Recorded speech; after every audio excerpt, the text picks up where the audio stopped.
শিলিগুড়িতে বিদেশি ডলার বিক্রি করার অভিযোগে দুই ব্যক্তিকে গ্রেপ্তার করল উত্তরবঙ্গ মেডিকেল ফাঁড়ির পুলিশ এবং ডিডি। ধৃতরা হলো দীপাঞ্জন মজুমদার ও মোহাম্মদ সারফুদ্দিন। তারা দুজনেই শিলিগুড়ির বাসিন্দা। জানা গেছে ওই দুই ব্যক্তি উত্তর দিনাজপুর থেকে শিলিগুড়িতে পৌঁছে শহর সংলগ্ন শিব মন্দির এলাকার কদমতলায় একটি হোটেল ভাড়া নেয় এবং সেখান থেকেই 1876 সালের ইউএস ট্রেড ডলার বিক্রির উদ্দেশ্য ছিল তাদের। পরবর্তীতে গোপন সূত্রে খবরের ভিত্তিতে শিলিগুড়ি কমিশনারেট ডিটেকটিভ ডিপার্টমেন্টের টিম ক্রেতা সেজে তাদের কাছে পৌঁছায়। এরপর দুজনকে আটক করে জিজ্ঞাসাবাদ করতেই তাদের কাছ থেকে উদ্ধার হয় ইউএস ট্রেড ডলার। এই ডলারের কোনো বৈধ নথি না দেখাতে পারায় পুলিশ দুজনকে গ্রেপ্তার করে। জানা গেছে উদ্ধার হওয়া 1876 সালের ইউএস ট্রেড ডলারের ভারতীয় মূল্য 75 লক্ষ টাকা।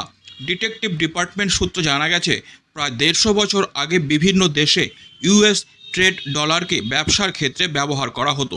বর্তমানে এই ডলার নিজের কাছে রাখা এবং বিক্রি করা আইনি অপরাধ। শনিবার ধৃতদের শিলিগুড়ি আদালতে পেশ করা হবে। গোটা ঘটনার তদন্ত শুরু করেছে পুলিশ।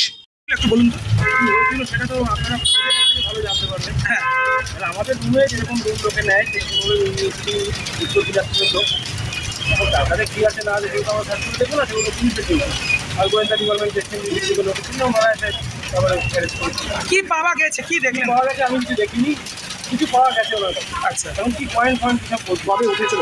হ্যাঁ, তারা কবে উঠেছিল? আজকে এসেছিল সকালে। কোথা থেকে এসেছিল বলে? উত্তর দিনাজপুর। উত্তর দিনাজপুর। আপনার নাম? আমার নাম Joydeep Banerjee. Disclaimer. This channel may not promote any violent, harmful or legal activities. All content provided by this channel is meant for an educational purpose only.